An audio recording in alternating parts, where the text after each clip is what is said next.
Pessoal, começando mais um podcast Trajetória. Como vocês já sabem, né? Eu sou Alisson Luna, estrategista digital, gestor de tráfego, empresário. E hoje eu tô aqui com um cara que vocês não fazem ideia. Se eu contar a história para vocês, como eu consegui esse cara aqui, vocês não têm ideia. Mas eu vou contar no meio do caminho, se for possível, né? Mas antes de passar para ele, eu já quero pedir para você compartilhar, curtir, comentar aí, ó, deixa no comentário quem você gostaria de ver aqui no nosso podcast. Isso ajuda demais, né? E nos motiva a continuar gravando conteúdo. Cara, que honra, que satisfação ter você aqui, JP. Benção, hein? Tudo bem? Como é que Top demais. Tudo certo? Muito obrigado pelo convite. Que é isso. Feliz demais. Satisfação, cara. Satisfação ter você aqui. Como eu sempre falo no início aí do Trajetória, a ideia do Trajetória de fato é contar a história, né? Nós que trabalhamos aí com marketing, nós sabemos que a importância da história, mas é contar a história, porque hoje a gente sabe que... Hoje eu conheço você, eu sei quem é você de hoje, né? O sucesso que você tem hoje. Mas até você chegar no sucesso, existiu uma trajetória. Então foi daí que veio o nome. E também, no meio dessa trajetória, acontece várias histórias, né, que acabam motivando as pessoas. E a ideia é isso, motivar você de casa a não desistir. Por quê?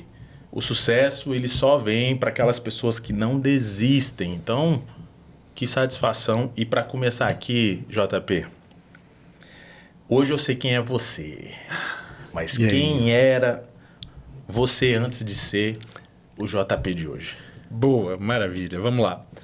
A minha história com o digital, o meu início, né, do que me trouxe até aqui hoje, foi num caminho completamente aleatório. De formação, eu comecei fazendo faculdade de engenharia civil. Né, fiz ali dois semestres de engenharia. Não gostei daquilo, percebi que eu não ia me dar bem numa rotina do engenheiro. Falei, cara, acho que não é isso. Né? Eu já tinha uma veia ali mais empreendedora. Tranquei a faculdade, fiquei um ano entendendo o que eu ia fazer, fui para medicina. Fui para medicina, né? Beleza. Fui para medicina e ali eu me apaixonei. Cara, me encontrei ali demais mesmo. Me apaixonei por medicina. Fiz 4 anos de medicina e no 4º ano eu, por um acaso, recebi um anúncio. Né? Recebi um anúncio online convidando para participar de um evento 100% online, 100% gratuito. Né? Que falava de lançamento digital, lançamento de infoproduto. Isso aí em 2018, eu acho, 2019. E me inscrevi nesse lançamento. Né? Assisti ele todo, fez bastante sentido para mim. Comprei um curso que venderam lá no final, que era sobre lançamentos. Né? Eu não sabia fazer porra nenhuma, falei, vou fazer para os outros. Né? Então vou ser coprodutor. Né? Então vou encontrar alguém que tenha conhecimento, empacotar e vender. Foi o que eu fiz. Foi então como eu entrei ali no digital e comecei fazendo lançamento e fui conciliando. Né? Fui conciliando a rotina da medicina com a rotina de lançador, de coprodutor. E eu fiz muito lançamento. Assim, no primeiro ano foram 50 lançamentos. Olha. Eu trocava de expert igual trocar de roupa. Eu era meio maluco. Eu não deixava maturar um negócio, eu tentava acertar um alto faturamento. Lançava alguém, não dava boa, trocava, ia assim. Mas no final do primeiro ano, lançando, começou a dar certo. E começou a tomar umas proporções bem legais. Falei, cara, e agora? E agora, o que eu faço? Aí decidi trancar a medicina por um ano e ir embora para a Alphaville, no polo do digital. Sim. Tranquei a faculdade, fui para a Alphaville. E aí lá em Alphaville, aí as coisas decolaram ainda mais. E aí tchau. Tem nem como. Né? Não, aí tchau. O ambiente, né, é transformador, né? Eu falo assim... Eu sempre falo isso e, na verdade, é um clichê que está na internet, né? O ambiente te transforma, cara. Não adianta. As conexões, né? Onde você está é muito importante. E muito louco, né? Quem imaginaria, talvez... Quem não conhece essa história, né? Que você veio aí da engenharia, depois foi para medicina. Trancar a medicina no 4º ano, né? Muita gente aí... eu conheço algumas pessoas que fizeram isso também, né? Inclusive, eu tenho um especialista que recentemente ele trancou a medicina. E é muito louco, né, cara? As pessoas, elas olham hoje pra gente, né? Olham aí pra você, talvez ali no nosso palco e não tem ideia do que a gente já passou. Não tem ideia do como que foi a trajetória, quanto que a gente teve que batalhar. Imagina, tô estudando medicina e sendo coprodutor, mano. Eu fico louco, eu fico imaginando. Porque assim, eu não sei se você lançava mais do que um expert ao mesmo tempo. Lançava 4 a 5 experts ao mesmo tempo. Uma vez que eu lancei 6 ao mesmo tempo, eu fiquei louco, velho. Eu dormia pensando em lead, acordava pensando em lead. Era muito louco, né? E pensando nisso, cara, nessa transformação que tu teve de sair da medicina, ir pro digital, ir pra Alphaville, quando você soube que de fato você queria ser o que você é hoje? Boa, perfeito. Eu nunca tive um plano bem detalhado. Eu vou fazer isso, vou fazer aquilo. As coisas foram acontecendo, né? As coisas foram acontecendo. E quando iniciou essa transição ali, vou trancar a medicina para ver o que acontece, vou para lá. O que mais aconteceu foi que eu fui atento, não fui planejando, não volto mais para medicina, não vou, né? E as coisas foram se sucedendo. Tem uma frase que eu gosto muito do professor Vitor Salles, no livro Virtudes do Cotidiano, que ele fala, olha, onde é que eu quero estar daqui 3 anos, daqui 5 anos? Ele falou, honestamente, eu não sei. O importante para mim é estar atento à minha vocação dia após dia e não enterrar os talentos. E foi mais ou menos o que foi acontecendo. Então, não teve um planejamento. Jamais imaginei trabalhar com o que eu trabalho hoje, mas foi uma sucessão de fatos que foi acarretando e foi indo e acabei construindo essa trajetória. E aproveitando que você falou... Jamais imaginaria estar trabalhando com o que eu trabalho hoje. Fala aí pro pessoal, com o que tu trabalha hoje? Maravilha. Hoje eu trabalho especificamente com escala de ofertas high ticket, no nicho de educação. Então, estamos falando aí de mentorias, né, bem caras, e de pós-graduações e afins. Então, hoje a gente especificamente atua prestando o serviço de coprodução para escalar ofertas high ticket e tem o braço educacional também, onde a gente ensina a galera. Mas o nosso foco é a escala de ofertas high ticket no nicho de educação. Top demais. E pensando já na tua trajetória já agora, com a profissão atual, qual é a parte mais difícil? Qual que é a parte mais difícil? Excelente pergunta, bicho. Qual que é a parte mais difícil na profissão atual? Manter o foco. Né? Tem um paradoxo que eu gosto muito, que é o paradoxo do sucesso, que é o seguinte. Quando você está começando, pensa lá no teu começo. Quando você está começando, você não tinha quase nenhuma porta aberta. Né? Você, pelo amor de Deus, alguém abre uma porta. E conforme você vai tendo um certo tipo de sucesso, muitas portas se abrem. Né? E não é tudo que brilha que é uma boa oportunidade. De repente você pode começar a desviar foco, aproveitar várias oportunidades que você acha que não vão se repetir, e não é muito isso. Naquela frase que o cavalo alado não passa Deus, cara, não é tanto por aí. Então a maior dificuldade, eu acredito que é manter o foco no negócio central. Isso precisa ser lembrado dia após dia. Tem uma outra historinha que eu gosto bastante do livro Ganhando Tração, que ele fala o seguinte, né? Tinha um fazendeiro, né? Tinha um fazendeiro que era dono de uns pomares, o nome dele era Ali. E Ali era dono desses pomares e vivia muito feliz na sua chácara, na sua fazenda ali. E um belo dia ele recebeu a visita de uma pessoa, né? E essa pessoa contou para o Ali que existia no mundo algumas pedrinhas preciosas do tamanho, né? Que metade do dedo assim, uma pedrinha desse tamanho poderia comprar nações, e que existia um negócio chamado diamante que, rapaz, ele poderia ter muito dinheiro. E aquilo ficou na cabeça do Ali, e aquele dia o Ali dormiu pobre, dormiu triste. Aquele dia dormiu triste, acordou, vendeu tudo que tinha e foi rodar o mundo caçando as pedrinhas brilhosas. E foi pela Ásia, foi pela Europa, e ele rodou por tudo, gastou tudo que ele tinha e não conseguiu encontrar. Então ele, depois de perder tudo, se jogou no mar, se matou e falou, cara, beleza. Tempos depois, essa mesma pessoa que tinha contado para ele sobre as pedrinhas foi visitar a antiga fazenda dele, encontrar um novo morador.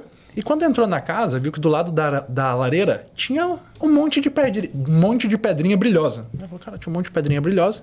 Ele falou, fulano, de onde é que são essas pedrinhas aí? Essas pedrinhas aqui, tem um riacho atrás dos pomares que é cheio dessas pedrinhas. Então, o foco no negócio central. Né? O foco no negócio central, porque hoje em dia tem tanta coisa acontecendo, a gente recebe tanto estímulo que a gente é tentado a focar em muitas coisas. Testa um mês, uma coisa muda. Não, então o foco no negócio central, né, somado ao controle do ego. Né? Eu costumo dizer que toda vez que você sente que você já chegou lá, você está prestes a passar por uma ruína. Então, quando você começa a ter certo tipo de resultado, cara, é manter o foco no negócio central, não se esquecer disso e controlar o ego, né? Sempre ali, ação, educação e... Isso é muito importante, e manter, né, esse controle. Eu lembro que, justamente quando eu estava fazendo 6 lançamentos, cara, foi muito loucura, porque na época, né, 2019, 2020, se eu não me engano, agora, cada lançamento eu estava investindo R$60 mil na captação de lead. Então ficava eu e o dono da empresa lá, a gente ficava louco. Eu lembro que um dia a gente foi na casa dele, ele morava bem aqui próximo aqui, assim. E aí a gente lá, 10 horas, 10 e meia da noite mais ou menos, cara. E o lead não baixava, o lead não baixava, o lead não baixava. Eu falei, cara, já fizemos lead, colocamos um quadrinho assim e o que nós fizemos? Fizemos. Cara, acabou. Chegou no bloqueio criativo. E aí que entrou isso, exatamente isso que você falou. A gente começou a buscar ideias de vários lugares. E aí começou a bagunçar a cabeça, velho. Falei, não, cara, vamos voltar lá para aquilo que a gente sabe, que é aquele método, aquela metodologia, e vamos fazer desse jeito aqui. Aí, beleza, eu olhei pra cara dele, olhou pra minha cara, ele falou bem assim, ele com muito mais experiência que eu recém no digital, falou, Alisson, bora dormir? Eu falei, o quê? Dormir? Com esse monte de BO aí? Ele falou bem assim, bora, mano. Fechou. Falei, o cara é o dono, né, mano? Ele que falou. Aí, dormimos, cara. Tava naquele dia dormindo na casa dele. Acordamos no outro dia, 7h30. Eu acordei, eu cheguei, falei, subi pro escritório. Cheguei lá, ele já tava na cadeira. Ele falou, e aí, dormiu bem? Eu falei, dormi bem, então. Não, top, então. Então, bora começar? Bora. Falei, cara, eu tive um sonho, porque eu tô sonhando com o lead. E eu tive um sonho, eu tive uma ideia no meu sonho. E no meu sonho eu pensei isso, isso e isso. Ele falou, cara, você acredita que eu tive um sonho, a mesma coisa? Eu falei bem assim, então vamos colocar aqui no papel. Colocamos no papel. Eu falei, vamos testar? Vamos testar. Testamos, cara. Meia hora a gente resolveu um problema que a gente ficou, tipo, desde manhã até 10h30. Batendo cabeça. E nesse período a gente ficou procurando, o que fulano tá fazendo? O que aquele fulano tá fazendo? Aí, obesidade. É obesidade. Começou a ficar com a obesidade mental, né? Muita informação. E aí tirou do foco, que de fato é o que você falou. E nos prejudicou ali, no certo... Em algumas horas, né, do lançamento, mas graças a Deus conseguimos recuperar depois e foi bênção também. Boa. E pensando nessa... Você falou ali, eu esqueci, né? O pessoal já me conhece, aí eu esqueço mesmo das coisas. Mas você falou assim, cara, eu saí da medicina, fui para o Alphaville. Como que foi essa transição de sair para lá? E assim, em qual sentido, JP? Em relação ao apoio das pessoas, tua família, não sei se você já era casado na época. Ainda não. Então, mas como que foi isso? Principalmente para a família, que eu imagino, né, que, cara, como assim, né? Como que foi isso? Teve apoio, não teve apoio, teve uma resistência? Boa. Como é que foi? Bom, quando eu decidi fazer essa transição, eu já estava ganhando relativamente bem ali com a parte do digital, com a parte dos lançamentos. Então foi, eu já tinha ali meus 20 anos, né? Eu não cheguei e falei, oi, pai, mãe, Não, tô indo pra família, né? É nosso. E é muito até de um princípio que uma galera mais velha esquece, né? Fica buscando a validação pra todas as coisas. Fala, cara, não, vem por aí, né? Você acredita que é ali, vai. Então foi super tranquilo, porque não teve momento de falar, pessoal, acho que eu tô indo pra lá. Vocês podem... Não, eu preparei as coisas e fui, cara, Deus abençoe. Então foi bem tranquilo. E algo importante sobre a transição é que não foi do 8 para o 80. Veja bem, não falei, comecei a fazer um lançamento, deixa eu trancar a faculdade para ver o que acontece. E a galera tem que ter esse cuidado, né, no queimar pontes, porque muitas vezes a galera só está fugindo. Aquela pessoa que fica trocando 1000 vezes de faculdade, nunca termina uma coisa. Então tem que ter um cuidado aí. Eu não sou do time de queimar muitas pontes, sabe? Eu falo, cara, pera, né? Fazer uma decisão mais com prudência. Então foi bem tranquilo. Foi bem pensadinho ali, foi ainda bem tranquilo, na verdade. Muito massa. Eu falo assim, isso que você falando, eu lembrei, né, de quando eu decidi sair, tipo, da minha cidade para uma cidade vizinha. O pessoal fala assim, você tem coragem de falar isso? Eu tenho, cara. Eu fui atrás da minha esposa. Né? Se você estiver vendo isso aí, amor. Te amo. Pix realizado, que sucesso. Então, eu lembro que quando eu falei pra minha mãe, principalmente na época do casamento, né? Eu falei, cara, eu liguei pra ela, falei, mãe, vou casar. A primeira coisa que ela falou, cara, estão te ameaçando? Falei, não. Eu acho que eu achei a mulher, que é pra ser a mulher da minha vida, né? Eu já vivi muito, né? Pra quem não sabe, o pessoal aí já deve saber um pouco, mas eu trabalhava em farmácia e eu tinha uma dupla sertaneja. Então a gente tocava no mundo, fazia umas paradas muito doidas. A gente chegou a tocar carnaval, festa de cidade, exposição. Então a gente tinha uns negócios lá. Falei, cara, eu tentava procurar uma felicidade que não existia, cara. Eu deitava lá na minha cama à noite, não tinha. Não tinha. Eu deitava lá e falava, mano, e aí? Onde é que tá? Cadê? Né? Esse vazio aqui. Esse vazio, o que vai preencher?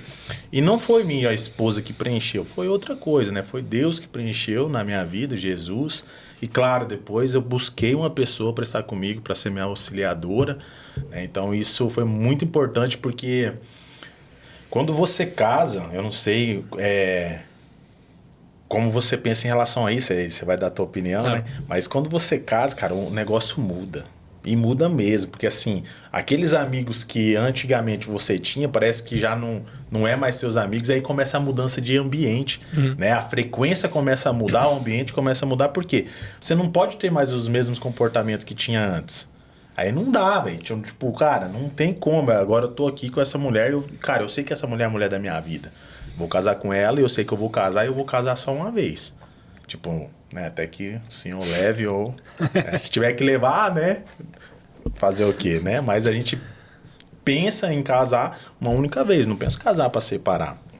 Então, é muito louco isso, porque o nosso redor, isso entra muito bem no digital, né? Porque as pessoas, quando eu saí ali da farmácia, pô, 12 anos, nessa época eu tava com 12 anos já trabalhando em farmácia.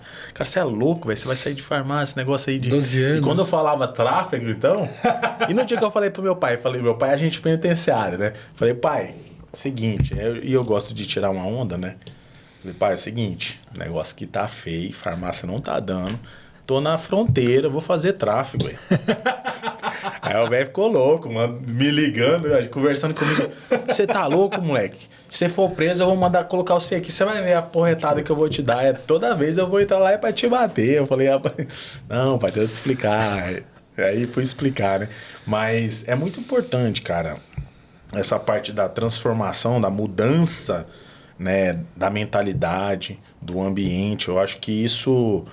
nos transforma de uma forma que só quem vive sabe, né? Não adianta eu falar assim para talvez vocês que vão nos assistir, estão nos assistindo, vai falar bem assim, cara, o que esses caras estão falando? O que é isso? Só quem vive. É igual o filho, né? A gente tava falando de filho um pouquinho mais cedo. Cara, meu sonho, desde quando eu casei, eu falei, no primeiro ano eu já quero um filho. Era isso. Era a minha meta. Só que Deus, ele é muito bom. Ele prepara as coisas no tempo certo, no tempo dele. E a gente, às vezes, a gente quer no nosso tempo. E às vezes o nosso tempo não é o tempo ideal. E eu sei que se eu tivesse tido meu filho, ou minha filha, ou meu filho naquele período, primeiro, não estaria nem aqui falando com você. Que a gente não teria vindo para Foz do Iguaçu, um monte de coisa não teria acontecido.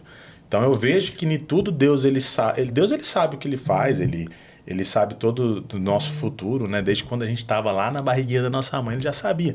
Então, é muito louco isso, porque quando a gente entende para onde a gente vai, o nosso propósito, que isso é muito importante também, as coisas começam a caminhar. E não é do dia para a noite. E o mercado digital hoje, ele vende... né?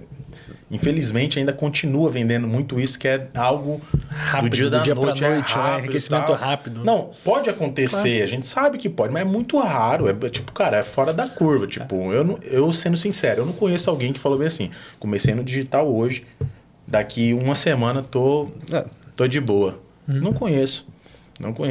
E aí, como que é a situação para você agora, já pensando como pai? Boa. Agora a gente sai do digital, os caras falam assim, você é doido, mas é assim mesmo, gente. Como pai, como que é essa sensação, as emoções, como que fica isso tudo para você? Você falou algo bem interessante sobre, deitava na minha cama, né, e tinha um vazio, né, buscava felicidade onde ela não estava. A gente vê muito esse movimento, principalmente hoje, na nossa sociedade, no nosso dia a dia, nos nossos amigos, que a gente acaba buscando, né, uma felicidade onde ela não está. E cada vez vai aprofundando esse vazio. Né? Eu entrei no digital por um único motivo, dinheiro. Né? É dinheiro. Eu era solteiro, fiz dinheiro pra cacete, vivi viajando aquela vida, né, de nômade digital. E qual que foi o fim daquilo? Eu entrei numa depressão do caralho. Falei, epa, pera lá. Mas eu tenho tudo. E aí, o que está acontecendo? Né? E a galera acaba procurando no lugar errado. Exato. Né? Tem uma explicação muito boa sobre sentido. Né? É uma queixa muito comum hoje. Tô com um vazio, parece que eu tô sem sentido. Né? E uma vez me explicaram o seguinte, né? Fala, olha, essa xícara, né? Essa xícara aqui. Sim. O que faz essa xícara ser xícara são os limites dela. Né? O limite dela que dá esse sentido, esse significado de xícara. Se ela fosse reta, seria, sei lá, um pires. Né? Então, de certa forma, sentido, né? Limite igual a significado. E quanto mais meios de ação a gente tem, quanto mais dinheiro a gente tem, mais limites autoimpostos precisamos ter. Né? Porque senão vira aquela coisa, posso fazer qualquer coisa a qualquer momento e aí a vida vai se esvaziando de sentido. Né? Você vai perdendo os limites e fala, olha, você vira uma coisa meio amorfa, com aquele buraco. Então, pô, sei lá, terça-feira, 3 da tarde, sei lá, vou tomar uma champanhe e falar, cara, mas pera, não é isso. Então, quanto mais meios de ação a gente tem, mais limites, né, a gente precisa colocar. E são essas limitações autoimpostas que vão fazer com que daqui 5, 10 anos a gente olhe para trás e fala, porra, eu vivi uma vida que vale a pena, né? Essa vida é minha, fui eu quem vivi. Então, quando a gente não escolhe senhores a quais servir, a gente acaba servindo senhores que a gente não serviria se soubesse quem são. Então, essa entrada no digital, ela pode vir muitas vezes motivada pela busca do dinheiro, mas você fala, porra, daqui a pouco você precisa entender, cara, não é isso. Né? Tem algo a mais. Né? A vida é alguma coisa a mais. Né? Você até comentou, porra, não, mas agora vamos falar de ser pai, como assim? Fugiu do assunto. Mas, porra, é isso que importa, né? É isso, na verdade, que importa. Pô, sei lá, o digital, o nosso trabalho é um meio, é uma ferramenta para algo. Sim. Então, a minha esposa, eu conheci ela, eu fui para Alphaville, daí voltei pro Paraná, passar um tempo com a minha família, conheci ela nesse meio tempo. Aí a gente casou e se mudou para Alphaville de volta. E a gente decidiu voltar para Foz agora, que ela engravidou, né? Tá de 8 meses aí. Ela engravidou, a gente decidiu voltar para ficar próximo da família. Então, essa questão da família, do matrimônio, de ser pai, é justamente o que hierarquiza a vida, o que dá seus devidos pesos. Né? É o mais importante. Né? A galera que entra no digital, muitas vezes, até pais de família e tal, eles esquecem o motivo que eles entraram. Pô, geralmente você entra. A gente estava aqui antes batendo papo. Pô, entrei porque a minha qualidade de vida, não tinha tempo para nada. Aí, às vezes, de repente, o cara entra buscando uma liberdade maior de tempo e vira um workaholic que não sai do escritório. Cara, beleza. Em alguns momentos, a gente vai ter que dar um sprint, vai ter que dar um foco. Tem jeito. Mas pera, não dá para esquecer o verdadeiro motivo. Exatamente. Não é o dinheiro pelo dinheiro. Exatamente. E é muito louco, né? Você falou ali que nesse período digital tu teve ali muitos ganhos, mas também você ganhou uma depressão. Total. E aí esses dias eu tive a oportunidade de estar aqui no estúdio, conversando ali, chegou um casal, aí começaram a falar e conversaram. Não, legal, você trabalha com tráfego, meu filho também. Eu falei, é mesmo? Como é o nome do seu filho? Daí ele falou, Will Arnold, ou alguma coisa assim, eu não sei falar o sobrenome dele, desculpa se você estiver vendo, mano. Aí eu falei assim, caraca, eu tô ligado quem é o Piazão, mano. Também. Aí eu falei, vamos ver lá. Daí entrei lá no perfil lá, falei, caraca, é ele mesmo. Daí falou, então, esse meu filho aí, ó, ele fazia uma faculdade, mesma coisa, velho. Ficou na caverninha, depressão. Ficou difícil. Então, tipo assim, as pessoas têm que saber, tem que ter um equilíbrio na vida, né? Eu e minha esposa, a gente tem um combinado, que às vezes eu acabo quebrando, né? Infelizmente, acaba saindo um pouco do nosso controle algumas coisas, mas de eu tentar trabalhar até 6 horas, porque 6 horas eu busco minha filha na escolinha. Nossa. Então 6 horas chegou, é nóis, cara. Porque ela dorme, a gente fez uma rotina com ela e ela dorme muito cedo. Legal. Tipo, 7h30, 8 horas. Já tá dormindo. Não, cara, 8 horas ela já tá na crise do vulcão. Ela tá tipo, querendo explodir, tipo, já com sono. Então, nesse período ali, normalmente, o que eu tento fazer? Né? Eu tento não marcar nenhum tipo de reunião, nem nada. E no final da noite também, porque eu acabo... Minha esposa estudando medicina. Já fica longe. E eu já fico trabalhando um pouco, né? Bastante. Um pouco, bastante. Né? Assim, não é trabalho 2 horas, não. Tem que trabalhar. Dá para trabalhar 2 horas? Até dá, mas... Enfim, depende de cada um. Aonde não é pra isso que fomos criados, né? Tem que se gastar mesmo, porra. Tem que trabalhar. Tem que trabalhar, não tem jeito. E aí, isso é muito importante, cara. Eu acho que você falou de uma coisa que as pessoas entram no digital pelo dinheiro, isso é um fato. Tanto é que a gente estava conversando mais cedo, eu falei, cara, eu entrei lá, pesquisei no Google como ganhar dinheiro. Como ganhar dinheiro na internet. A gente entra por isso, só que é importante a gente entender o motivo. E eu lembro que eu fui num evento... que tava até acho que um dos preletores lá era o Misha Menezes. E aí o cara lá do PNL falou bem assim, cara, por que você faz o que você faz? Aí eu falei bem assim, beleza, é se você responder. Eu achava que eu sabia responder. Ele falou bem assim, tá, vamos mudar a pergunta, vou ajudar vocês. Pra quem você faz? Eu falei, mano... Aí ele falou bem assim, olha pra pessoa que tá do teu lado. Na hora, veio o download na hora. Eu travei assim meu telefone, né? Aí eu falei bem assim, eu faço por causa dessa menininha aqui, ó. Eu quero que ela tenha... Assim, ela vai passar por alguma... Vai ter que passar por dificuldade para gerar no caráter dela também. Mas eu não quero que ela passe pelo que eu passei. Mesmo que se tiver que passar, e se for da vontade de Deus, que aconteça, que ela passe, não é o meu desejo. O meu desejo é que eu quero que ela tenha uma vida um pouco melhor do que eu tive. Porque a gente teve uma vida meio dura, né? Então, quando ele perguntou pra quem você faz, cara, eu falei, cara, era isso. Não era nem essa foto, ela era bem menorzinha. Isso aí foi no início de 2023. Então, no início de 2023, ela tava com 1 ano e pouquinho. Mas... A fotinha tava bem bonitinha, assim. Eu falei, cara, é por causa dela mesmo que eu faço, né? Tava ela e minha esposa, assim. Inclusive, eu até coloco isso como o meu sucesso. As pessoas perguntam pra mim, Alisson, o que é sucesso pra você? Eu mostro a foto da minha esposa e da minha filha. É isso, pô. Isso aqui que é sucesso pra mim. Dinheiro é muito importante, ele atua em várias áreas. E pra mim, o dinheiro, ele tem 3 poderes na minha vida, que é tocar a minha vida, tocar a vida de outras pessoas e fazer com que o reino ele cresça. Então, para mim é isso. Então, o sucesso para mim é isso. E agora, pro JP, o que é o sucesso? Boa. Cara, é bem na mesma linha. A grande dificuldade das pessoas é mensurar o sucesso com coisas materiais, né? Com coisas materiais. Estava ontem mesmo estudando um pouco sobre isso. Que nossa vida ela acaba tendo 3 dimensões, né? Tem o bios, né, que seria o nosso corpo, a vida do espírito e a vida da alma. Apenas uma delas é algo mais constante, estável. Cara, o corpo não, né? O corpo não é uma constante. Nossos sentimentos, porra, muito menos. Você está feliz, você está puto, não dá para se basear nesses 2. Agora, tem algo que é mais alto, né? Algo que permanece, sim, né? Algo que é contínuo. Então, se eu baseio o meu sucesso nas coisas de baixo, se eu baseio o meu sucesso em ter um carrão, se eu baseio o meu sucesso em bens físicos, olha, eu tô, né, de certa forma, preparando uma baita cilada para mim. Olha, em dado momento, o teu corpo não vai mais existir. E se os prazeres, né, se o teu sucesso está relacionado aos prazeres do corpo, aos prazeres do conforto, aos prazeres do ego, você está escolhendo uma carência eterna, né? É até a definição do inferno. Porra, é uma carência eterna. Você morreu ali com um desejo que nunca mais vai ser saciado. Então, cara, o sucesso, para mim, tem uma frase que eu gosto muito que é o seguinte: não tem nada mais extraordinário do que um homem comum, com sua esposa comum, seus filhos comuns, vivendo sua vida comum. Então, cara, o sucesso para mim tá no dia a dia, em cumprir cada dia, né? Despacio e bem na letra, como diz São José Maria, fala, cara, cumprir ali, né?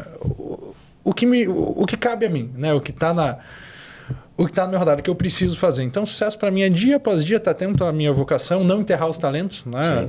Tá ali sempre atento. Para mim, o sucesso tá no dia a dia, não no... É louco isso aí, né? Porque esse dia... Cara, durante muito tempo, é muito louco. Eu peguei minha esposa um dia desse aí e falei assim, gata, bora... Graças a Deus, né? Meu cunhado e minha cunhada, eles moram aqui. A gente conseguiu deixar minha filha. Ela já fica, né? Com eles ali. A gente sempre leva pra brincar e tal. Falei, gato, vamos ter um momento só nosso ali. Daí fui ali em Cascavel, tem uns lugarzinhos massa ali, um chalézinho, mano. Massa. Fiquei 2 dias lá, mano. E aí, eu parei, deitei na rede assim. Aí fiquei escutando passarinho, natureza. Falei, cara, que massa. Aí eu lembrei lá do meu pai e da minha mãe em Rondônia. Falei, eles mudaram da cidade, foi pra uma chacrinha. E aí minha esposa falou, nossa, lembrou seu pai e sua mãe, a casa, né? E é muito louco, cara, porque essas coisas que são mais importantes, que é a família, muita gente tem deixado de lado justamente por causa do dinheiro, por causa de fama. Ah, eu sou o cara, eu sou isso, sou aquilo. Tá, cara, e o mais importante? E na hora que você deita lá na tua cama, como que tá a tua consciência? Consegue dormir em paz? Isso que é muito importante, né? E dentro dessa trajetória aí do JP, a gente erra muito, né? Porra, pra caralho. Então, segue errando. Tenta aí ver qual que foi um dos maiores erros aí nessa trajetória. vai estar bem associado ao que eu falei que é o mais importante para mim no dia de hoje. Então, primeiro de tudo, o controle do ego.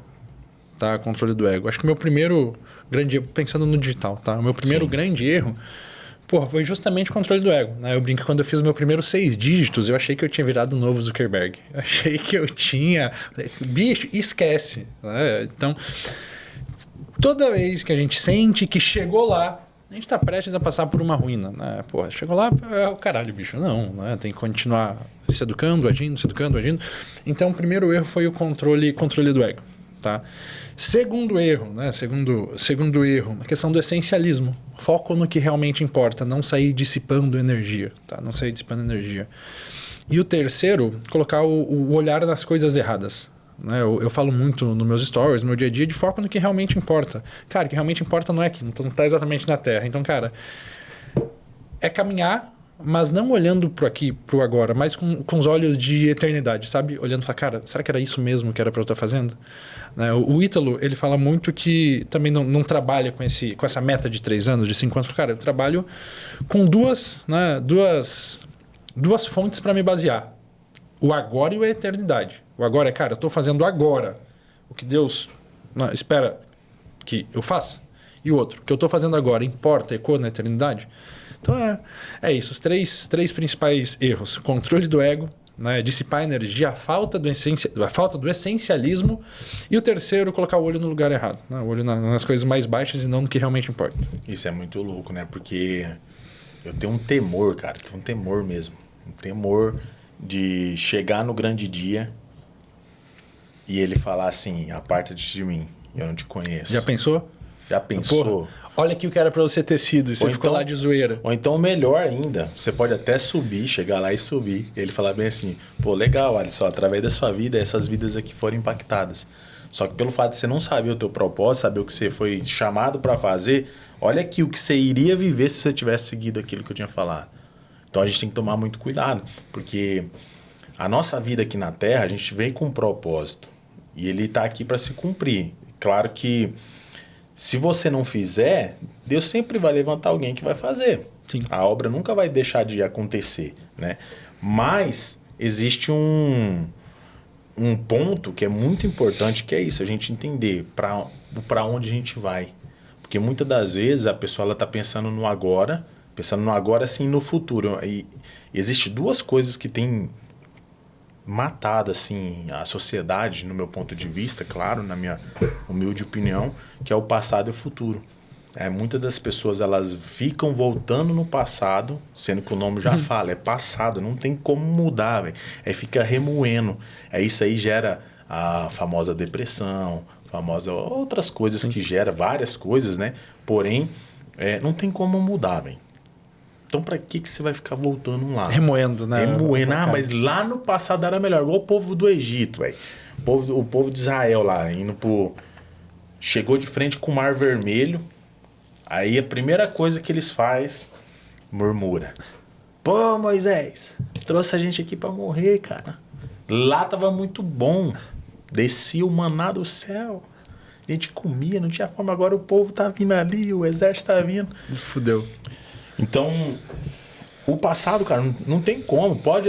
Tem gente que fala, mas lá no passado era tão bom, cara. Não era tão bom, não. Não fica olhando pro passado, não vai mudar a tua vida. E o futuro, ele nem existe, mas ele pode existir. E esse você pode mudar. E isso que é importante, porque, tipo assim, o que depende de você, o que depende do seu futuro ser um futuro bom e ser um futuro de fato naquilo que a gente sabe que é importante, é o que você faz no hoje, no agora, que é o presente. Né?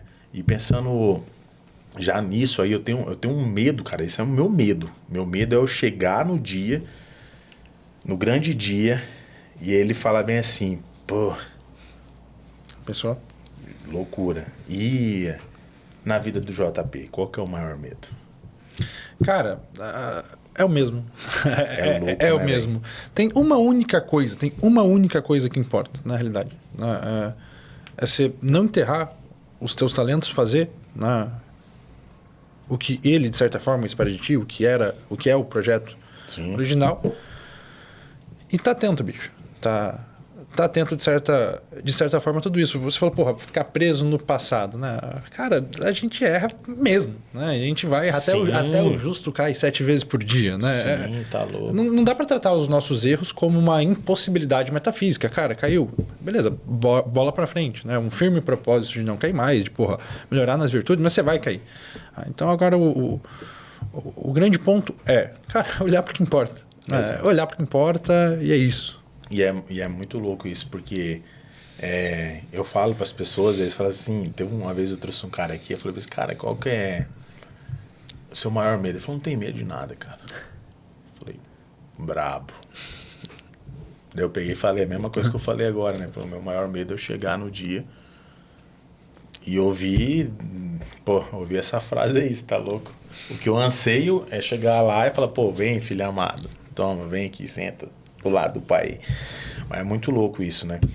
E nem só de erros, né? A minha vida foi feita de erros, tá, pessoal? Só pra vocês saberem tudo que, graças a Deus, a gente vem construindo, né? Não cheguei ainda aonde eu sei que eu posso chegar, mas tudo que eu venho construindo foi baseado em muito erro, cara. Eu tive muito erro, muito vacilo. Teve erros assim que eu cometi que a culpa nem foi minha, mas acabou sendo um erro meu. Eu falei, beleza, eu assumo, não tem problema. Humildade, vamos pra cima. Um cara que... Cara, você tem que entender. Errou, beleza. Tem até aquela historinha, né? Que o sábio, ele aprende com o erro dos outros, né? Cara, eu também já aprendi com o erro dos outros, né? Esse cara que eu trabalhei, a gente estava conversando um pouquinho mais antes, teve vários erros de gestão. Quando eu saí de lá e falei, vou para carreira solo, né? Carreira solo. Aí eu falei, cara, isso eu não vou cometer. Então, isso é importante. A gente vai errar e vai continuar errando. A vida é um aprendizado até que ele venha. Né? Então, até que ele vir, a gente vai continuar errando e é isso aí. Mas nem só de erro vive o homem. E o maior acerto, JP? O maior acerto, casar com a minha esposa. Te amo, amor. Brincadeiras à parte, foi o maior acerto mesmo. Mas eu acho que não existe um grande acerto, né? Foram uma série deles, inclusive em áreas distintas. Né? O maior acerto, sei lá, porra, na minha vida pessoal, porra, meu sim pra Deus. Falei, cara, beleza, né? Porra, tô de volta. Né? É isso, deixa eu me formar aqui. Né? Então, porra, tem esse sim. Pô, meu maior acerto nos negócios, por exemplo, foi me especializar em ofertas caras. Né? Fiz um lançamento que deu errado em 2020. Foi todo o caixa que tinha. Falei, cara, o que eu faço? O que eu faço? Lancei a mentoria do Expert na época, né? Com a produção. Lancei uma mentoria do Expert pelos stories dele. Vendeu pra cacete. Falei, cara, o que é isso?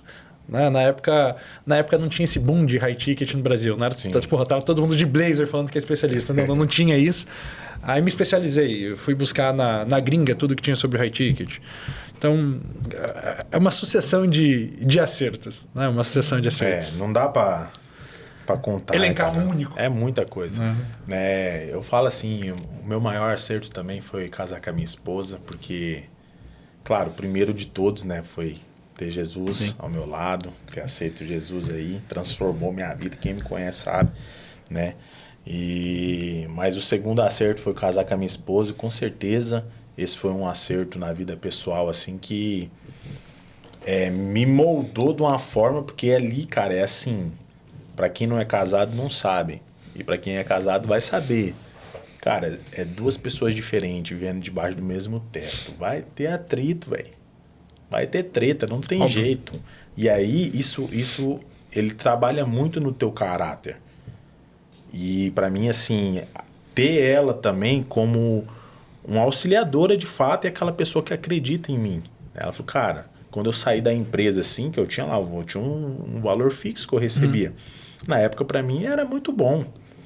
E, cara, quando eu saí, ela falou bem assim, eu lembro exatamente. Eu saí, fiquei com 2 clientes. E esses 2 clientes, na época que eu fiquei, me dava ali em torno de R$ 1.400. E assim que eu saí, um saiu. Então, eu recebia 700. E a minha esposa estava de 35 semanas. Caralho. Falei, cara, é a famosa frase, a água começou a bater na bunda, né? Bem, não era nem... E aí eu falei bem assim, cara, e agora? Saí, pá.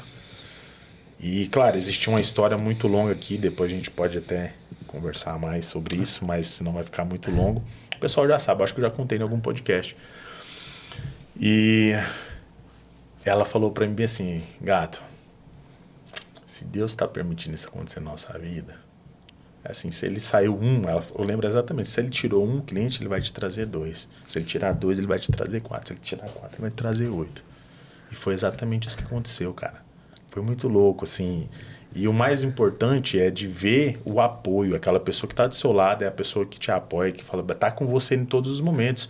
Hoje a minha esposa, o que ela me pede, velho, que eu tenho o poder de dar para ela, eu dou. Boa. Por quê? Porque foi a pessoa que passou comigo pelo osso, velho. Tipo, a gente tava lá, já chegou, teve a época da nossa vida da gente ir na sorveteria, JP, comprar 50 centavos de sorvete, irmão, e dividir. Boa. A gente andando, eu lembro assim, isso lá em Paraná. A gente andando, a gente pegava, vamos tomar um sorvete? Mas o que tem aí? 50 centavos. Vamos lá ver se eles fazem. Eu falei, 50 centavos de sorvete, velho. A mulher colocou um pouquinho a mais, né? Mas eu sei que ela colocou, né? Mas é muito louco, né? E dentro disso tudo que a gente conversou, cara, o que motiva você fazer o que você faz hoje? Cara, não é um porquê, né? É um porquê. Mesma linha, não enterrar os talentos. Tem uma frase muito boa do Henrique Shaw, que fala o seguinte, que as coisas criadas são como o sorriso de Deus. Então a gente não pode privar o mundo do sorriso de Deus. Então quando você expande sua empresa, quando você contrata alguém, quando você traz mais um cliente, tudo isso é como se fosse o sorriso de Deus. Né? E se de certa forma a gente recebeu alguns dons, alguma oportunidade de se formar, de estudar, de saber fazer umas paradas, cara, é para colocar isso de certa forma ao serviço do bem, ao serviço da verdade, sim, ao serviço, né, do belo. Então é uma mentalidade empresarial meio bélica de conquistar espaço, de expandir território, de contratar gente, de formar gente. E de nenhum momento enterrar, né, os talentos recebidos. Então, o que me motiva é essa mentalidade, né, de expandir território, de contratar gente, de formar gente. Que massa, mano, que massa. É muito louco isso, né? Porque o pessoal que tem um pouquinho mais de conhecimento aí sabe que a parábola dos talentos lá. Aquele que Deus ele foi lá e deu um talento. Ele fez o quê? Enterrou. Uhum. Aí o que ele faz? Se você tem um talento e você enterra... daquele que foi dado ele tira e pega daquele que ele tirou, ele coloca para aquele que está fazendo. Então é muito louco, isso é muito importante, a gente não pode, né? Eu costumo falar que é uma frase que também tem aí, eu não sei de quem que é, mas o lugar mais rico do mundo é o cemitério, porque tem muitas pessoas que teve sonhos, empresas que não saíram do papel. Cara, e tá lá que poderia ter transformado vidas. Imagina essas pessoas chegando lá. E aí, realmente, Deus fala bem assim aqui, cara, essa empresa que era pra você ter feito, olha quantas vidas você poderia ter transformado. Uhum. E não saiu do papel. Né? Então, você não fez, né? Então, ficou abraçado no teu egoísmo. No meio. Né? Ficou abraçado no tá bom. Né? Eu, de certa forma, antes de me mudar de novo pra Alphaville e vir pra cá, eu tinha me abraçado no tá bom. Eu tinha construído algo ali. Falei, cara, eu nunca na minha vida imaginei, pensando em faturamento, faturar o que eu faturava. Eu falei, cara... Porra, tô, sei lá, no auge. Eu me abracei por um momento como tá bom. Eu falei, cara, tá bom, mas tá bom pra quem? Pra mim? Egoísta? Eu falei, cara, não é isso. Não dá pra enterrar. Tá bom, óbvio que não tá bom. E foco no que importa, não com foco em vamos faturar mais, vamos ganhar mais, vamos colocar... Eu falei, cara, não dá pra colocar nosso centro de apoio nos bens materiais. Porra, saúde, dinheiro, família. Cara, soprou um vento, já era. Soprou um vento, essas coisas vão embora. Então, essa mentalidade mesmo de... Pera, deixa eu executar aqui. Deixa eu fazer o que tem que ser feito dia após dia, atento, trabalhar, focado no que realmente importa. É, muito louco. É bem isso, cara, bem isso. E no meio dessa tua trajetória toda aí de digital, na vida também, fica à vontade, claro. Cara. O que você quiser responder. Qual a lição mais valiosa que você aprendeu aí? Muito bom, muito bom. Qual a lição mais valiosa que eu aprendi? Eu, durante muito tempo, pensei que o sucesso... Vou trazer o sucesso agora para qual âmbito? O sucesso profissional, o sucesso financeiro, o sucesso Sim. pessoal, o sucesso familiar. Eu sempre achei que o sucesso ele era um conjunto de técnicas. Né? Falei, cara, pera, deixa eu aprender a fazer essa parada aqui e daí vai dar certo. E eu custei a aprender que, na verdade, o sucesso vem como um amadurecimento pessoal. Né? Ele vem como um crescimento para dentro. Né, como um desenvolvimento das virtudes, como manter os olhos voltados, né, para o que realmente importa. Então, o maior aprendizado é não ficar, né, igual barata tonta, correndo atrás de algumas coisas transitórias, entender que só uma coisa é necessária e essa não vai ser tirada. manter os olhos focados no que importa. Você precisa de duas coisas, bicho. Caminha e mantém os olhos voltados para lá. Então, demorei para entender, né, que o sucesso em si viria do amadurecimento como pessoa, do crescimento como pessoa, de olhar para dentro, de entender. Aí falar, porra, tem um caminho claro, a gente não precisa reinventar a roda. Exatamente. Top demais, mano. Agora, depois eu vou até falar isso aí lá nos stories pra galera. Eu deixei pro final os melhores, né, cara? Deixei pro final os melhores. Nós estamos aqui com o cara do High Ticket. Opa! Não tem como não fazer uma pergunta de High Ticket, né? Bora! Não tem como. Cara, esse mercado aí do High Ticket, a gente vê que ele começou, deu uma... Pô, apareceu muita gente falando. Deu um boom, um boom em 2020, 2021 pra cá. Começou a vir muita coisa, muita... Como que seria, assim, agora sendo bem... Uma pergunta bem pessoal mesmo, claro, até do Alisson mesmo, talvez das pessoas aí. O que você considera uma oferta High Ticket? Boa. Eu imaginei que viria essa pergunta, sabia? Porra, geralmente, ela tá... Pera, o que é High Ticket? Então a resposta é que depende. Jota, depende do quê? Depende do mercado. Vou dar um exemplo. Né? O High Ticket, ele se trata, né, de uma estratégia aonde você vai cobrar mais caro do que a média do mercado. Não é um pouquinho mais caro, é bem mais caro. Só que eu não posso nivelar como, olha, a partir de 5 mil é High Ticket. Então, vou dar um exemplo. Eu tenho um mentorado que ele é coprodutor no nicho de din-din gourmet. Din-din gourmet, né? Renda extra com din-din gourmet. No mercado dele, 3 mil é um High Ticket. Porque a galera vende lá curso de R$300 e, pô... Aí, para a galera que começa a ter ali resultado, existe uma mentoria, por exemplo, de 3 mil. Nesse mercado, 3 mil é um high ticket. Por outro lado, eu tenho uma mentorada, hoje sócia, a Carolina Caribé, do nicho de incorporação imobiliária. Cara, a gente já vendeu ali mentorias de 2, 3 milhões. Então, o high ticket, quanto que é? Depende do mercado. Tá? Então, não é olhar ali, tá cobrando 100, vou cobrar 110. Não, é de fato criar uma oferta... Então, mais cara mesmo, sabe? Um negócio diferenciado que você venda no vácuo. A galera não consiga comparar com outra coisa. E a regra básica, né? Entregar 10 vezes mais valor. Não é só aumentar o preço. Sim. E como que faz uma diferenciação? Vamos lá. Vamos pensar aqui... Um exemplo... Vou puxar para minha área, né? Bora. Puxar para minha área. Imagina aí, as agências de marketing, na verdade. Né? Como que vai ter essa... Como que a agência ela vai conseguir fazer essa oferta high ticket, sendo que o entregável mesmo? Boa, perfeito. Vamos lá. Não se trata necessariamente só sobre o entregável. Eu estava montando uma palestra antes de vir para cá, inclusive, que eu vou falar sobre isso. Né? Geralmente as pessoas se preocupam com o que eu vou entregar. E aí eu coloquei um exemplo lá, vou usar esse exemplo aqui também, que é o seguinte. Olha, né, quando você faz academia com ou sem personal, o exercício em si não muda. Não estou falando da biomecânica, eu penso no exercício em si. Fala, cara, olha, supino é supino. Não estou falando da qualidade, mas supino é supino. Certo. Mas pera, você pode fazer com ou sem personal? Ou na faculdade, quando fazia engenharia, eu tive um professor de geometria analítica e álgebra linear, que era complicadíssimo o conteúdo. E eu tive que contratar um professor particular. O conteúdo em si, dentro da sala de aula ou com o professor particular, era diferente? Não. Era a mesma coisa. O que mudava? Suporte, acompanhamento, profundidade. Suporte, acompanhamento, profundidade. Então, na prática, tá? Não é necessariamente só sobre o entregável. Então deixa... A galera vende serviço de tráfego, então vou colocar landing page, design, 2 calls por... Cara, não é necessariamente por aí. Né? Mas é se posicionar ali para vender para um público seleto, porque quando eu falo em high ticket, não é para todo mundo que a gente vai vender, mas se posicionar para um público que está disposto a pagar mais caro desde que tenha uma entrega diferente. Aqui eles estão acostumados, por exemplo, com a maioria das agências tendo um monte de clientes, mal e mal dando atenção.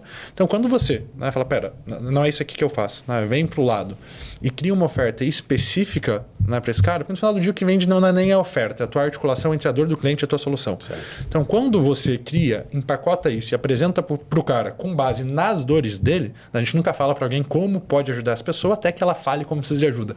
Então, quando eu consigo fazer isso aqui, cara, isso aí desponta. Eu tenho mentorados, por exemplo, tenho amigos que no nicho de gestão de tráfego, de agência, eles vendem lá pacote de 30, 40 mil e vendem lá em 2 vezes no cartão ou à vista. Então o cara vende o contrato anual recebendo de uma vez só.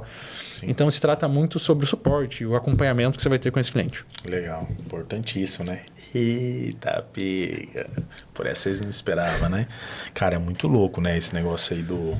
Eu trouxe um rapaz aqui, tem um rapaz aqui em Foz aqui, que ele trabalha com posicionamento high ticket, né?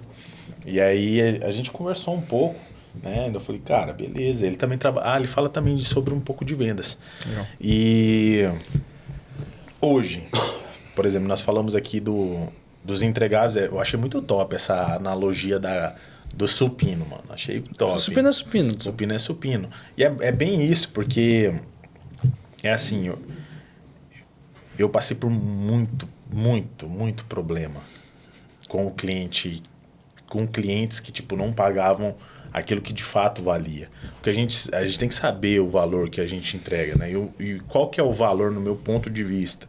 É o seu tempo, cara. Não. Então, tipo assim, principalmente eu trabalho com a prestação de serviço, né? Eu tenho 2 pessoas que trabalham comigo hoje, que dão suporte como gestor, mas alguns projetos sou eu mesmo que faço ainda, né? E eu pretendo ficar por enquanto ainda, porque não posso sair um pouquinho ali. Eu quero sair um dia, mas ainda não chegou o momento. Vai chegar. E aí, o grande problema que eu vejo hoje é que, de fato, é bem isso. As pessoas hoje, você vê no mercado muita gente fazendo vários tipos de oferta, né? Então, pelo menos comigo, cara, eu acho que uns 90% dos clientes que eu atendo hoje vieram de outras agências. E pensando dentro disso, assim, a principal dor deles é exatamente essa. Tipo, cara, eu não via o cara Era sumia. só mais um. Tipo assim, sumiu. Fiz o Pix, Cara, eu peguei uma cliente uma vez, olha que incrível isso aqui. Isso aqui tem que tomar cuidado, porque o mercado digital, infelizmente, a gente está vendo isso até lá com o Rio Grande do Sul, né? As pessoas aproveitam de uma tragédia para poder ganhar dinheiro em cima disso, né? Então, uma mulher chegou e falou assim, tá, mas você me cobra antecipado? Eu falei, a forma que a gente trabalha, expliquei para ela, tá? Do jeito que a gente trabalha é assim. Falou, cara, mas eu tô com medo de fazer esse Pix. Eu falei bem assim, mas por quê? Ela falou bem assim, então, eu fiz um tal de um cara aí e ele sumiu, cara. Fiz o Pix e o cara sumiu. Falei, beleza. Daí ela falou bem assim, eu não desisti. Eu fui atrás de outro. Falei, cara, eu sei que eu preciso disso. E era o mesmo nome. Eu acredito que era a mesma pessoa, velho.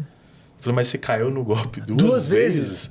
E ela fez o Pix pro cara, o cara sumiu de novo. Meu chapéu. E aí ela pegou e falou comigo, falei, cara, olha. Aí eu mandei pra ela, falei que tem CNPJ, eu mandei tudo lá pra ela, falei, pesquisa aí, né? Tem lá o Instagram também. Mandei lá, que tem lá as provas sociais de algumas coisinhas. Mas é muito complicado, porque a maioria dessas pessoas, ela vem com essa dor do tempo. Que assim, o cara não tem o tempo suficiente. O ativo mais importante hoje, que é o tempo, né? Não tem esse tempo para o meu negócio. E durante muito tempo, teve uma época, JP, assim que eu saí dessa empresa que eu falei no início para você, eu cheguei a atender 27 clientes sozinho. Caraca, bicho. Eu ficava louco. Gente, hein? Gente. Eu ficava meio louco, assim. Só que, graças a Deus, eu montei um processo pra mim, que eu peguei lá do outro, assim, falei, cara, esse aqui, ele errou, esse aqui eu não vou errar. Daí, quando eu falei, vou começar a fazer, já comecei meio tentando um pouco mais certeiro, né? Teve falhas, com certeza, mas comecei a fazer. E aí eu vi, cara, só que assim, 28 não ia. Era 27, assim, trabalhando, velho. Pegado. Nessa época eu já não tava fazendo mais lançamento. Se eu pegasse um lançamento, irmão, acabou. Sem chance. Não tinha como. Só que aí, nessa época, o maior erro que eu cometi como prestador de serviço, cobrei barato. E quanto mais barato você cobra, mais demanding é o cliente. Exato. Né? Quanto mais barato você cobra, mais o cliente vai demandar, menos ele vai investir emocionalmente, mais ele vai te cobrar. Então, na prática, quando você começa a cobrar mais caro, justamente a ideia é de atrair somente os melhores clientes, que não vai dar dor de cabeça, não vai atrasar, não vai chorar desconto no Pix. Então, dá para atender só os melhores clientes. Né? Porque, porra, é extremamente desgastante. Imagina, você tem uma cartela de 27 clientes e a galera enchendo o saco. Porra. Tá louco. O emocional, filho. Não é à chance. toa que a galera fica, né? Difícil, não é fácil. A galera acha que é fácil. O pessoal vende, né? Que é uma facilidade. Não é. Existe um grande trabalho a ser feito. Mas, falando aí dos clientes ideal, Claro. me veio uma pergunta na cabeça agora. Como como encontrar esses clientes ideal? Boa. Acho que a primeira... Acho é horrível, né? Vamos lá. A primeira coisa que você precisa é ter clareza de quem é. Muitas vezes você não tem. Você vai atendendo quem vai chegando e quando vê, sei lá, não é um cliente de cada. Tem um cliente de cada. Então a primeira coisa é definir com clareza quem é meu cliente ideal. Para isso tem duas perguntas simples. Para mim, o cliente ideal, né, você tem que dar um check. É quem pode te pagar e você pode gerar resultado com menos esforço. Digamos, por exemplo, que hoje na tua agência você tenha clientes do nicho de imobiliária e cliente do nicho de garagem de carro. Imobiliária e garagem de carro. E os dois te pagam a mesma coisa. Mas um deles te dá 3 vezes mais trabalho. Olha, portanto, na verdade, você está te pagando 3 vezes menos. Você está investindo 3 vezes mais tempo. Sim. Então eu gosto muito de entender quem é que pode me pagar, né, o valor que eu quero cobrar, e quem eu posso gerar resultado com menos esforço. Partindo daqui, tem um conceito do Alex Hormozi que eu gosto bastante também, que na escolha do cliente ideal, fala, cara, vamos jogar, né, a favor da correnteza. Então, pegar um cliente que tenha uma dor latente, que tenha o poder aquisitivo necessário, num mercado em crescimento, seja fácil de taguear. Né? Seja fácil de taguear no Ads, enfim. Tá? Então, definir com clareza, e geralmente é difícil, Alisson. A pessoa se perde e fala, cara, mas não sei, eu acho que são esses. E eu gosto de trabalhar com eliminativa. Digamos que você tem hoje na agência, sei lá, 5 clientes ideais. Ah, beleza, tudo bem, né, ter 5 clientes ideais, mas dá para trabalhar por eliminativa. Fala, cara, será que eu quero focar mais nesse ou naquele? E na prática é ir escalando, ir testando. Né? Não tem problema ter necessariamente mais de um cliente ideal, porque a gente não nicha necessariamente o posicionamento, a gente pode nichar a prospecção, né? A atração Sim. desse lead. Então, o ponto zero é definir quem é o cliente ideal e revisitar constantemente. Isso não é algo que se coloque no cimento, mas sim na areia. Né? Na empresa, por exemplo, uma vez por mês tem uma reunião entre marketing, comercial e CS. Fala, cara, é isso mesmo, tá ok? A gente precisa revisar a nossa matriz de CP, que é a matriz do cliente ideal, como é que tá? Então, o primeiro ponto é definir, caso não consiga com clareza, e trabalhando com eliminatória. Top. Eita, entregou ouro, hein? Tô falando, sabia que o cara ia vir aqui entregar ouro. Cara, infelizmente nosso tempo tá acabando. Eu acho que tá acabando, né, Rodrigão? Falei pra mim. 4 minutos? Aí, ó. 4 minutos dá pra fazer muita coisa, hein? 4 minutos, pensa demais. Cara, pensando assim, já pra quem tá começando aí no mercado digital, claro. Qual o conselho que você deixaria pra esse pessoal? Perfeito. Para quem está começando, o conselho específico para quem está começando, foca numa única coisa. Passo zero, na verdade. Garante que tenha procedência o que você está fazendo. Fala, cara, é isso? Porra, dá para chegar lá? Dá. Não estou caindo numa falsa promessa? Não. Então, garantiu isso. Foca numa única coisa e faz até dar certo. Está todo mundo disposto a passar 5 anos numa faculdade para depois começar a carreira profissional, para, sei lá, com 10 anos de atuação, ter sucesso? Fala, cara, pera lá. Então, em 2 meses você vai largar, foca numa única coisa e faz isso. Não cria um Frankenstein. Pô, acho que eu vou começar como assistente virtual. Maravilha, foca nisso. Pô, acho que eu vou começar como gestor de tráfego. Maravilha, foca nisso. Então, entende ali onde você se encaixa e faz, bicho. Faz por 1 ano. Entende? E foca naquilo. Não vai pegando pedaços de coisa e cria um Frankenstein. A partir do momento que você cria um Frankenstein, não tem um método a seguir e aí ferrou. Então, foca numa única coisa e faz. E para quem já está? E para quem já está, cara, olha para o teu negócio hoje e vê qual que é o 80-20. Talvez você está fazendo muita coisa e o resultado está vindo de 20% delas. Então, vou falar, por exemplo, de clientes. Talvez você tenha hoje, sei lá, 50 clientes. Olha para eles e fala, cara, porra, quem eu gostaria que fosse mesmo meus clientes? Que dá pouca dor de cabeça, o ticket médio é mais alto e roda mais liso a operação. Sei lá, você vai descobrir que são 10 pessoas. Como que eu replico isso daqui? Aí vem para a matriz de CP. Né? Define bonitinho ali o perfil do cliente ideal, as dores e desejos, o MQL, né, que é o requisito de gente qualificado, sei lá, poxa, empresas com mais de 10 funcionários, ou quem já fatura mais de 15 mil por mês, enfim, define isso e atrai, bicho, novos clientes ideais. Não vai aceitando tudo que entra. Então, olha para a tua empresa hoje, o que mais está trazendo lucratividade, o que mais está fazendo ela crescer e foca nisso. Parar de focar em várias fontes. Isso aí é um grande erro, né, que as pessoas cometem. Eu já cometi. Eu acho que ainda estou cometendo. Vale dar uma revisada todo mês. Vale dar uma revisada. Depois dessa aqui eu vou revisar mais ainda. Vou dar uma revisada ainda mais. Mas durante algum tempo, assim, a gente passa...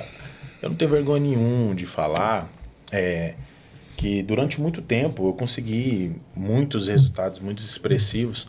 Porém, chega um momento da nossa vida, e principalmente agora, nesses últimos anos que vem acontecendo várias coisas aí, Nascimento de filha, mulher no último ano lá, internato, um monte de coisa acontecendo. Aí tem os custos mesmo do negócio, enfim. Então, assim, é um grande erro que eu fiz, né? Agora recente, mas graças a Deus já não tá.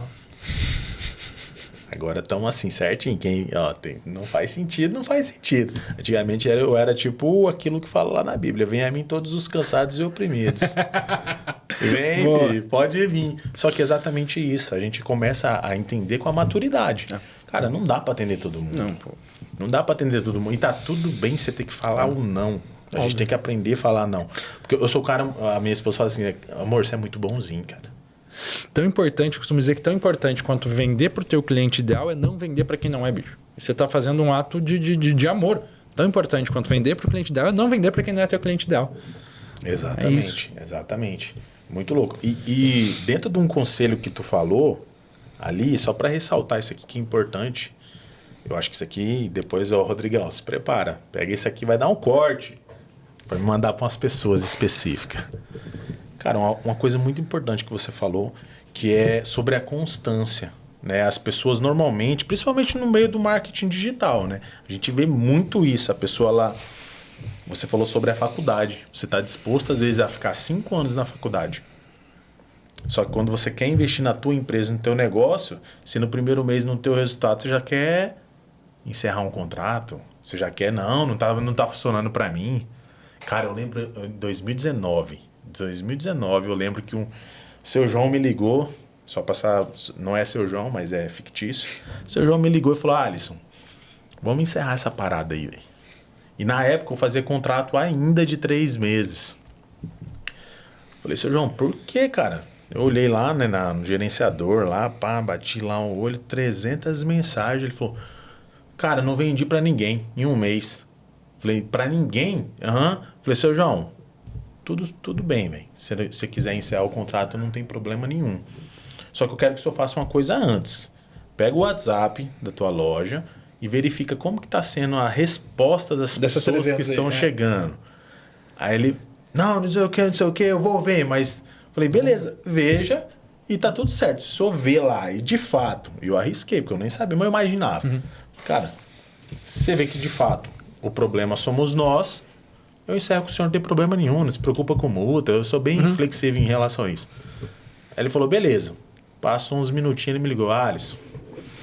Falei: fala, seu João. Ele falou: demiti a menina. Falei: como assim, cara? Falei: demiti, cara. Chegava a mensagem de oi. Oi, tudo bem? Boa tarde. Ela falava: oi. Tem calça preta? Não. Eu falei assim: você tá com a funcionária Tramontina. Corte seco e rápido, né?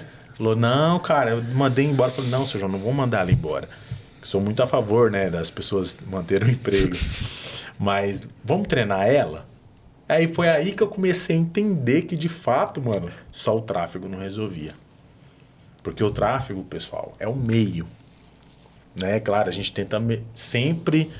qualificar o máximo possível ali através, né, da ferramenta, porém está longe do nosso controle, tem muita coisa que a gente não consegue fazer. E quando chega no fim, que muitas das vezes é o comercial, aí a gente vê o grande problema. Eu não sei como que era a tua experiência com clientes, por aí vai, mas pelo menos comigo, cara, eu acho que uns 90% ou até mais. Eu vou te falar, aqui em Foz do Iguaçu, toda vez eu falo isso, mas tô nem aí mesmo. Os caras falam: a trajetória tá sendo falada aí, mas eu acho que é por isso, né? Aqui em Foz do Iguaçu o atendimento é horrível, velho. E assim, nos clientes que eu atendia também, eu comecei a perceber que o comercial era muito ruim. E até aproveitando essa parte do comercial que a gente começou a conversar, como que seria uma estrutura boa de comercial para... Não para prestador de serviço, mas sim para o cliente final, na tua opinião? Boa, eu gosto sempre de bater na tecla que o comercial não se delarga. Né? No começo é o próprio expert que vai vender, no começo é a própria o dono da urgência que vai vender, o próprio dono da agência. Então não dá para você delegar uma coisa que não foi validada por você, porque você não vai saber se o problema está sendo o processo ou a pessoa. Então, para mim, o processo ideal é um processo aonde ele possa ser metrificado, analisado e melhorado continuamente. Vou trazer aqui para o lado da educação, por exemplo, da nossa escala. Como é que funciona? Todas as reuniões do nosso time são gravadas e eles preenchem um checklist em toda reunião. Vai para uma planilha, então a gente tem uma central de controle de gravações. Nessa planilha, 100% das reuniões são analisadas e é emitido um relatório de reunião por reunião, entregue para o consultor, entregue para o closer, para que ele melhore. Então, não adianta... Cara, olhar no retrovisor. Porra, depois de um mês, né? Olhar e falar, esse mês aqui eu recebi 300 mensagens, ou esse mês eu fiz 30 reuniões e não vendi.